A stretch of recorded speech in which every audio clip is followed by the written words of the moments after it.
नमस्कार, मैं हूं आपके साथ सोनिया चौहान। बिहार झारखंड की खबरों में आप सभी का स्वागत है। बुलेटिन की शुरुआत करने से पहले एक नजर सुर्खियों पर। प्रदेश बीजेपी प्रभारी लक्ष्मीकांत वाजपेयी पहुंचे बोकारो। पत्रकारों से बात करते हुए पूर्व सीएम हेमंत सोरेन पर बोला हमला। आदिवासी समाज को भड़काने का लगाया आरोप। पूर्वी सिंहभूम जिले का महिला नसबंदी में 9वां स्थान। फरवरी तक की गई 6,724 महिलाओं की नसबंदी। बेगूसराय में कानून को हाथ में लेता नजर आए ग्रामीण। एक महिला की ग्रामीण ने की जमकर पिटाई। महिला पर लगाया बच्चा चोरी का आरोप। औरंगाबाद पुलिस ने की बड़ी कार्रवाई। नालंदा के एक साइबर अपराधी को किया गिरफ्तार।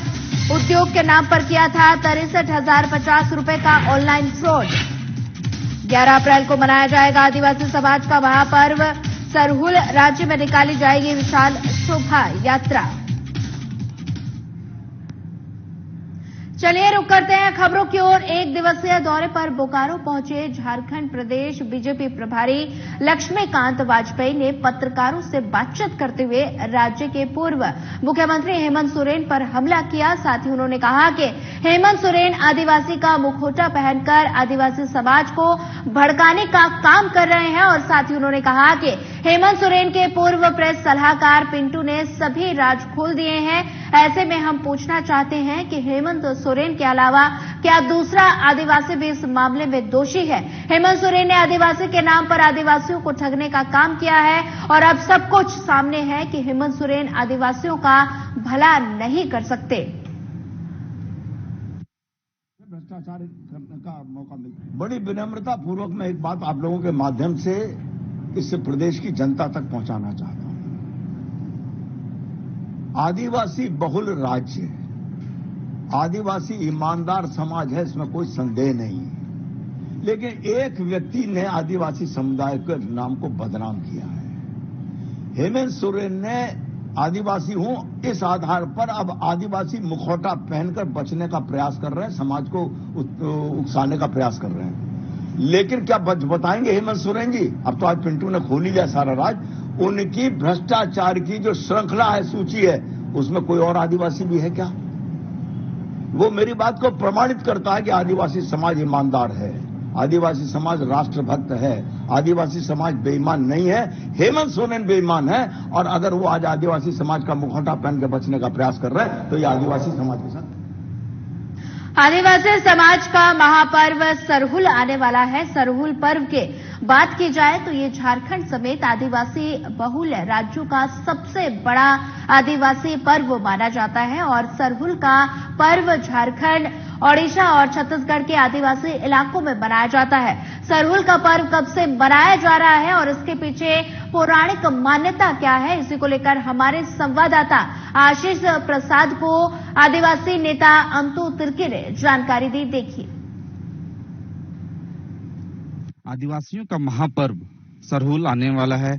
इस बीच झारखंड, उड़ीसा, छत्तीसगढ़ ये आदिवासी बहुल राज्य के रूप में जाना जाता है, जो कि आदिवासियों का ये सरहुल का त्योहार बड़े ही हर्षोल्लास के साथ इस तीनों राज्यों में खास तौर पर मनाया जाता है। क्या कुछ है इस त्योहार का मायने, कब से चलते आ रही है, इस तमाम बातों के लिए हमारे साथ आज अंतु तिर्की जी आदिवासी के बड़े नेता कहलाते हैं।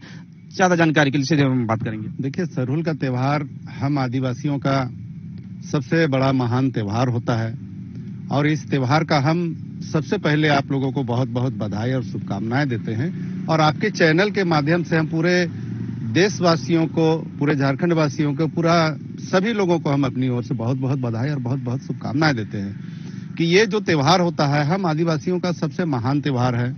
इस त्योहार में हम लोग जैसे तृतीया के दिन हम लोग पूजा पाठ करते हैं, उससे एक दिन पहले भी हम लोगों का पूजा पाठ होता है, उपवास होता है उस दिन।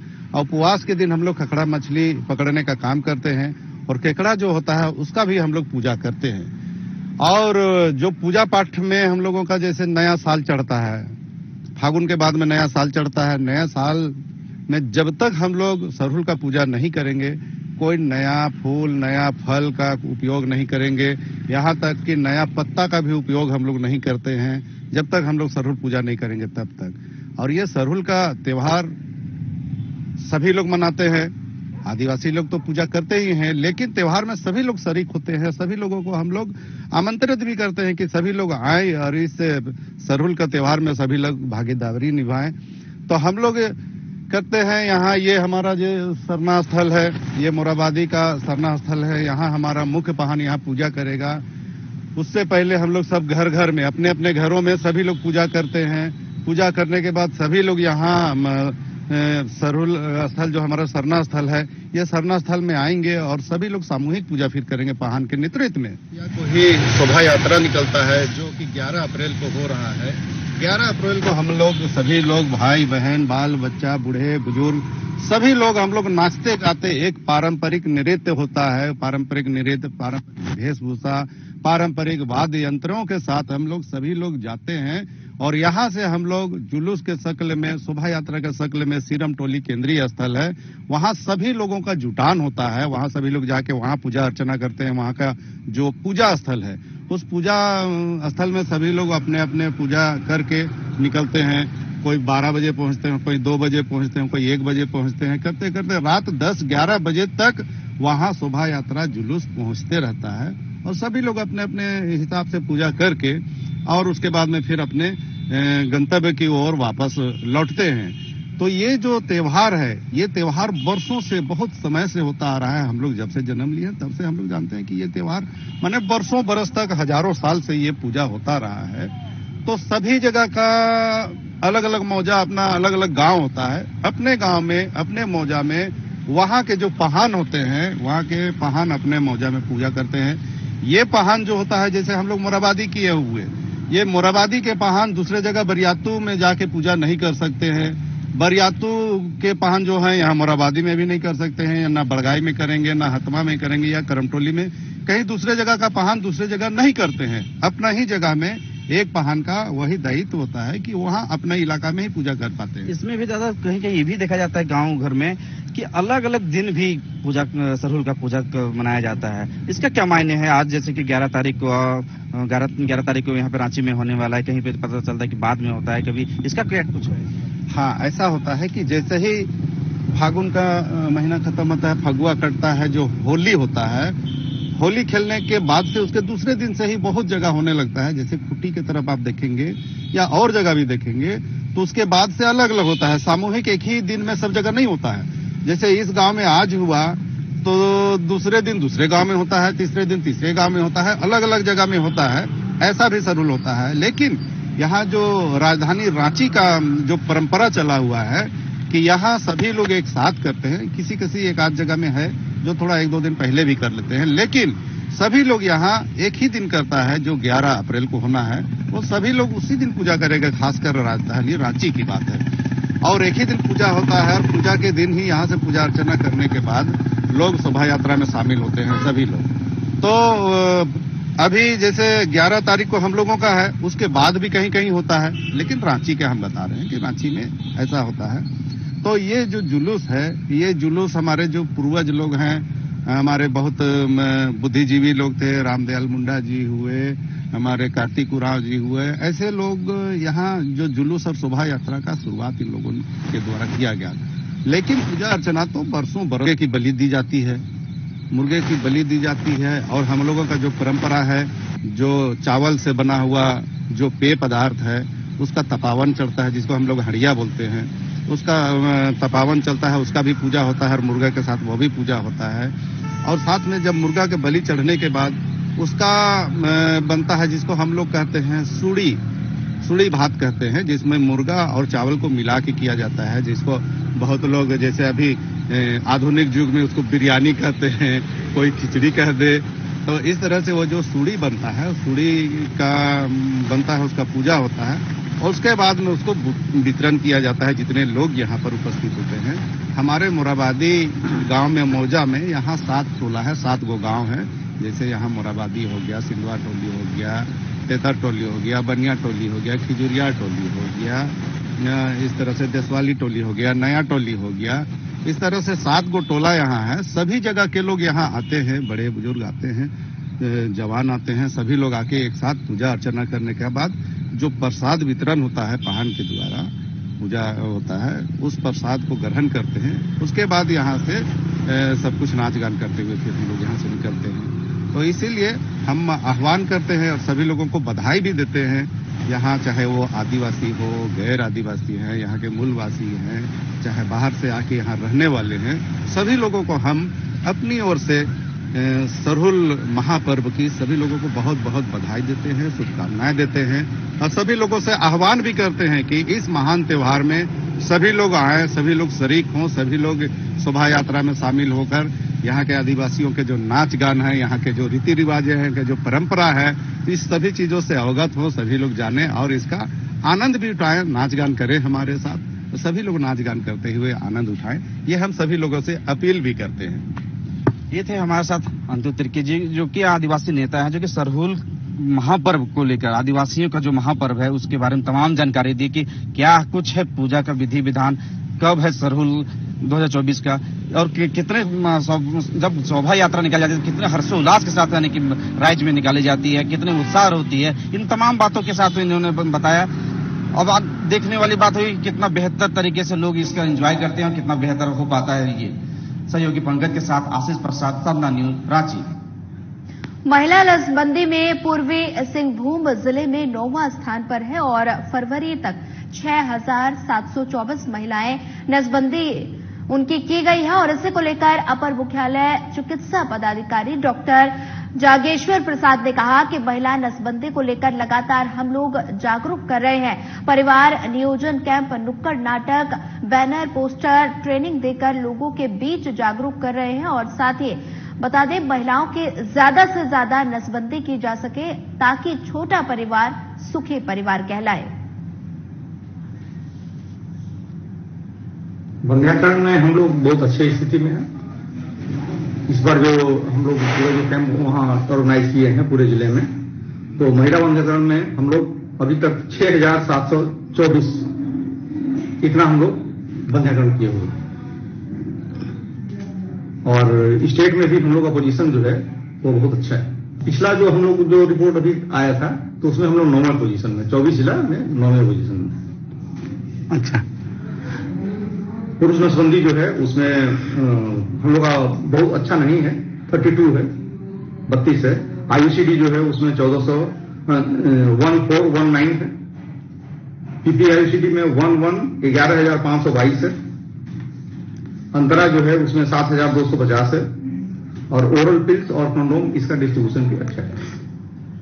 चलिए बढ़ते हैं अगली खबर की ओर। जमशेदपुर के मानगो थाना अंतर्गत NH33 स्थित royal hills bar and restaurant में गुरुवार की रात धालभूम एसडीओ पारुल सिंह ने ग्राहक के रूप में प्रवेश किया और उसके बाद वहां से अवैध हुक्का बार और अश्लील डांस के खेल का खुलासा हुआ और यहां से आपत्तिजनक डांस करती 10 युवतियां हिरासत में ली गई और सभी पश्चिम बंगाल, नागपुर और मुंबई की लड़कियां हैं और सभी को गिरफ्तार कर न्यायिक हिरासत में ले लिया गया।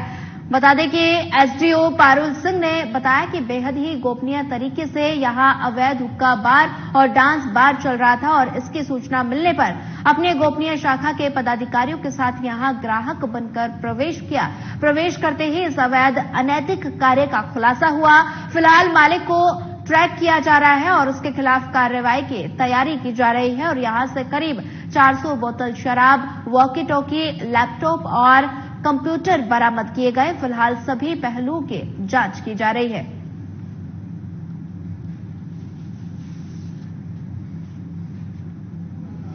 वहाँ पे उसने बताया वहाँ पे नॉर्मल ड्रिंक्स थी और हुक्का था और लेकिन वहाँ पे डांस का कोई स्कोप नहीं था। मतलब डांस फ्लोर था, सारे अरेंजमेंट्स थे लेकिन डांस बाई चांस वहाँ नहीं था।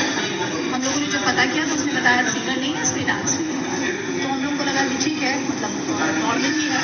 फिर तब तक पीछे हम लोगों ने टीम को भेजा हुआ था तो उसमें और साथ में लड़की थी तो इन लोगों ने यहाँ से बोला कि नहीं यहाँ पे है इस तरह का, तो हम लोग भी पीछे से आ गए। हम लोगों ने एंटर किया और कस्टमर्स की तरह जो भी इन लोगों के मतलब ड्रिंक्स वगैरह जो सर्व हो रही थी वो मतलब हम लोगों ने परचेज वगैरह किया और यहाँ पे कई कस्टमर्स बैठे हुए थे, लड़कियां डांस कर रही थी, बारी बारी से आके हम लोग डांस कर रहे थे। बेगूसराय में एक बार फिर ग्रामीणों ने कानून हाथ में लेते हुए एक विक्षिप्त महिला के जमकर पिटाई कर दी और घटना चेड़िया बरियारपुर थाना क्षेत्र के सकरवासा गांव की है, जहां बताया जा रहा है कि सकरवासा की रहने वाली एक महिला अपने 2 बच्चों के साथ गेहूं की कटाई के लिए गई थी और अपने बच्चों को रास्ते पर बैठाकर गेहूं काट रही थी और उसी क्रम में पीड़ित विक्षिप्त महिला उस रास्ते से गुजर रही थी और उसने बच्चों को सिर्फ गोद में लिया और इसी दौरान बच्चों की मां ने हल्ला किया गया और साथ ही उक्त महिला पर बच्चा चोरी का आरोप भी लगाया गया। तत्पश्चात वहां काफी संख्या में ग्रामीण जमा हो गए और महिला की पिटाई शुरू कर दी। वहीं तस्वीरों में देखा जा सकता है कि किस तरह ग्रामीणों की ओर से महिला की पिटाई की जा रही है और ग्रामीणों ने डायल 112 के टीम को उक्त घटना की सूचना दी और तब मौके पर पहुंचकर डायल 112 की टीम ने महिला को अपने कब्जे में ले लिया और मां एवं दोनों बच्चों को लेकर थाने चली गई। फिर पुलिस ने दोनों बच्चों को उन्हें अपनी मां को सौंप दिया और हालांकि जांच पड़ताल में पाया गया कि महिला विक्षिप्त थी और काफी दिनों से उधर ही घूम रही थी। बेगूसराय के एसपी मनीष ने बताया कि जांच के बाद महिला को नगर निगम क्षेत्र के रतनपुर स्थित अल्प आवास गृह भेज दिया गया है और साथ ही फिलहाल जो भी हो, लेकिन इस तरह से लोगों ने कानून अपने हाथ में लिया वो सरासर गलत है। गनीमत रही कि मौके पर पहुंचकर पुलिस ने विक्षिप्त महिला की जान बचाई।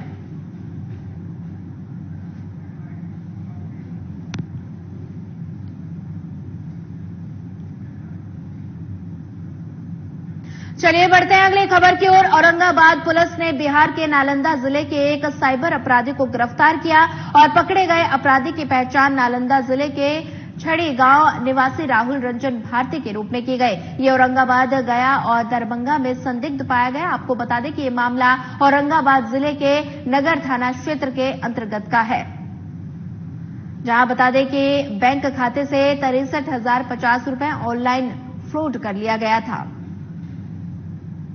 उद्योग के नाम पर एक हमारी जो वादिनी है ज्योति कुमारी के से कुल 63,000 रुपीज की ऑनलाइन फ्रॉड की गई थी। इसी क्रम में जब तकनीकी अनुसंधान किया गया, बैंक को लेटर्स लिखे गए और हमारे पास जो डिटेल्स आए, उसी क्रम में प्राथमिकी अभियुक्त राहुल कुमार है, इनका नाम, राहुल रंजन भारती को जिला नालंदा से गिरफ्तार किया गया है और अग्रिम अनुसंधान किया और अग्रिम कार्रवाई की जा रही है।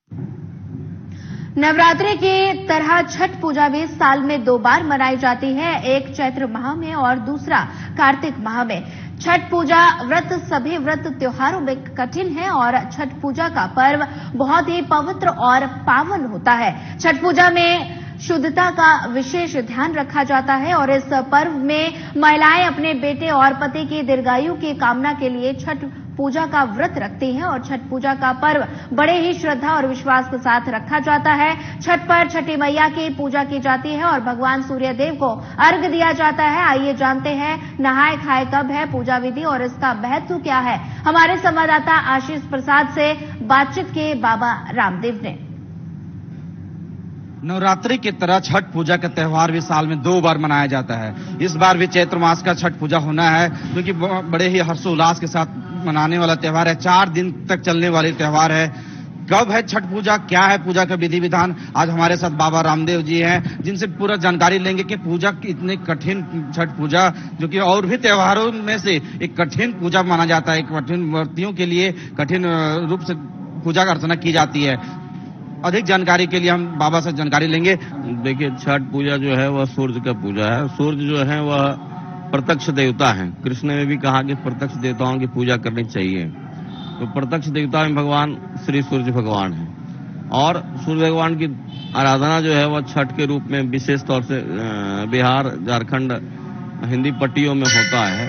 अब प्राचीन काल से यह छठ की परंपरा चली आ रही है।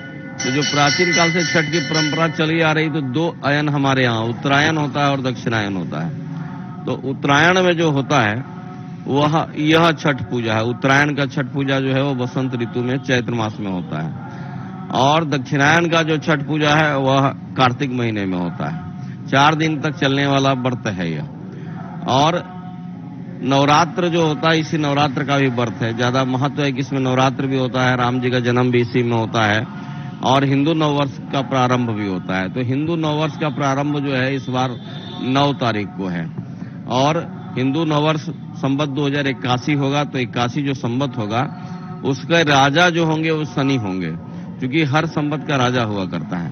तो 9 तारीख से हमारे यहाँ जो है वो छठ व्रत हिंदू नववर्ष जो है वो प्रारंभ हो जाएगा और चैत्र शुक्ल पक्ष भी प्रारंभ हो जाएगा। अब 4 दिनों का व्रत है। 9 तारीख को प्रतिपदा होगा, 10 तारीख को द्वितीया होगा, 11 को तृतीया होगा, 12 से जो है वह कार्यक्रम शुरू हो जाएगा। छठ का कार्यक्रम, नहाय खाए खड़ना वगैरह का कार्यक्रम होता है। सबसे पहले इसमें होता है नहाई खाए। एक दिन पवित्रता से लोग नहाता खाता है। दूसरा दिन जो है वह नहाने के बाद वह नोहड़ा करता है। नोहड़ा एक टाइम भोजन करता है और 72 घंटे का जो है वह समझिए कि भोजन नहीं करना है। इस तरह की प्रक्रिया होती है। उसके बाद षष्ठी हो जाएगा। षष्ठी हो जाएगा 14 तारीख को। 14 तारीख को शाम को सूर्य ढलते सूर्य को अर्घ देना है। डूबते हुए या अस्त होते हुए सूर्य को अर्घ दिया जाता है। कि हमारे यहाँ जो है वह लोग कहते हैं कि जो अस्त होता है उसका लोग पूजा नहीं करते हैं, लेकिन हमारे यहाँ अस्त का भी पूजा किया जाता है और डूबते ढलते हुए सूर्य का। और 15 तारीख सप्तमी सुबह हो जाएगा, तो उस दिन जो है वह उदयाचलगामी सूर्य का जो उगते हुए सूर्य का पूजा किया जाता है। तो सूर्य की 2 पूजा होती है, सुबह और शाम में। ढलते सूर्य की भी होता है और उगते सूर्य की भी होती है। तो इस तरह जो है वह छठ का कार्यक्रम होता है। अब हो गया सप्तमी। सप्तमी इस बार जो है वो बहुत अच्छी तिथि में पड़ा है। उस दिन बहुत सारे मुहूर्त भी हैं, बहुत सारे मुहूर्त हैं उस दिन।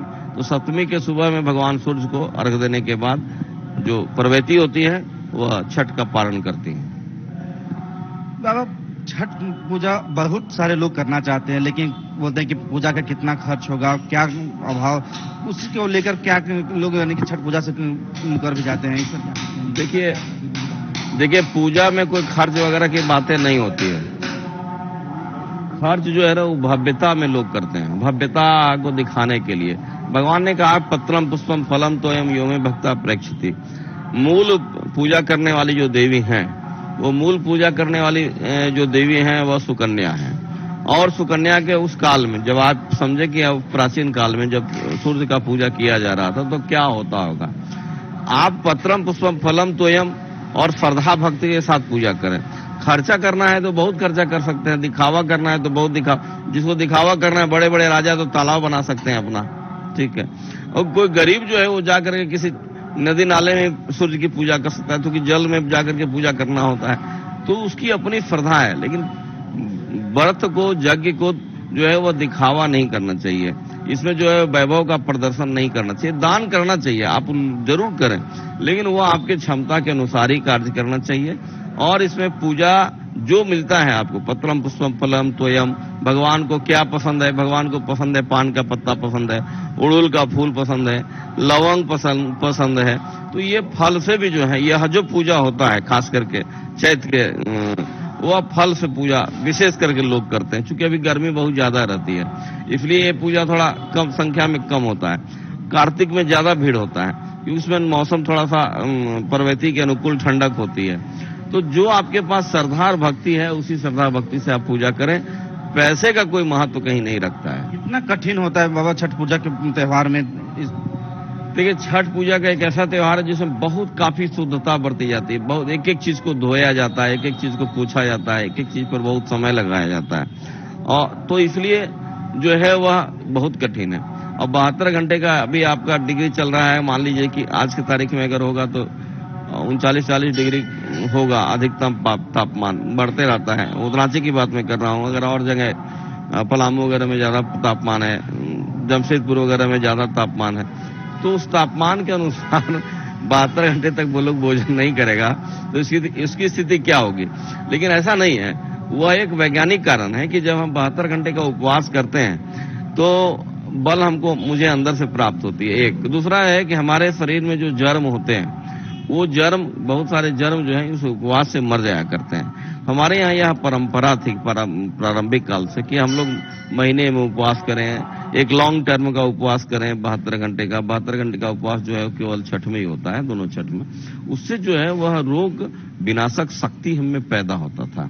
आजकल जो लोग हैं वह उपवास नहीं करना चाहते हैं, या उपवास कम करते हैं, उससे ज्यादा भोजन डाइट ले लेते हैं। तो उससे हमारे शरीर के जो है रोग विनाशक क्षमता जो है वह कम होती जा रही है और हम रोग ग्रसित हो जा रहे हैं। इसलिए हमारे यहाँ एक पौराणिक परंपरा थी या जो थी वो उपवास करने की। इस पौराणिक परंपरा में उपवास से हमारे शरीर में कई ऐसे जर्म हैं, कई ऐसे जीवाणु हैं जो मर जाते हैं और कैंसर जैसे रोग नहीं होते हैं। एक जानकारी और बाबा, नए छठ व्रतियां जो होते हैं उनका मानना होता है कि आखिर कैसे पूजा करें, मुझे कुछ नहीं आता पूजा का विधि विधान, क्या चढ़ावे में प्रसाद के रूप में चढ़ाएं? देखिए, पौराणिक परंपरा जो नए छठ व्रती हैं तो उनको चाहिए कि उनके आसपास में जो लोग छठ करते हैं, जो उनके पहले छठ करते हैं, उनसे जरूर संपर्क कर लें, उनसे जानकारी ले लें, ज्यादा अच्छा वही होगा। दूसरा है कि जो आपके पास पंडित जी पढ़े लिखे लोग हैं उनसे जानकारी ले लें। तीसरी चीजें हैं कि जो है, अगर आप नेट वगैरह से भी देख सकते हैं, लेकिन नेट वगैरह में थोड़ा ज्यादा दिक्कत, तो बहुत अल्टर चीजें लोग रखते हैं। तीसरी चीजें हैं कि जो आज आप शुरू करेंगे, जैसे कि आप फलाहार करके भोजन शुरू करेंगे और हो सकता है कि आप दिन में पानी भी पी लें 72 घंटे के दरमियान में, तो जो पहली बार शुरू करेंगे वही रेगुलर आपका कर्म बना रहेगा। तो इसलिए व्रत को बहुत कठिन नहीं करना है, जितनी सरलता से आप कर सकते हैं उतनी सरलता से व्रत को करें। उपवास के विधि विधान है, अन्य विधि विधान है, उतनी सरलता से आप करें। बाबा रामदेव जी ने तमाम बातें बताएं जो कि छठ पूजा इस बार चैत्र मास के ऐसे मौसम में कठिन परिश्रम के साथ होता है, जो कि गर्मी के दिन में बहुत ज्यादा धूप के कारण से लोगों को परेशानी का भी सामना करना पड़ता है। और जहां तक हो सके खर्च का भी बात हम लोगों ने की, जो कि जहां तक सक्षम हो उसी हिसाब से भगवान के पास चढ़ावे के रूप में प्रसाद लेकर पूजा अर्चना कर सकते हैं। अपने भक्ति भाव के साथ, श्रद्धा के साथ पूजा कर सकते हैं। अपने सहयोगी के साथ, पंकज राणा के साथ आशीष प्रसाद, अपना न्यूज रांची। फिलहाल इस बुलेटिन में इतना ही। ज्यादा खबरों के लिए बने रहिए हमारे साथ। नमस्कार।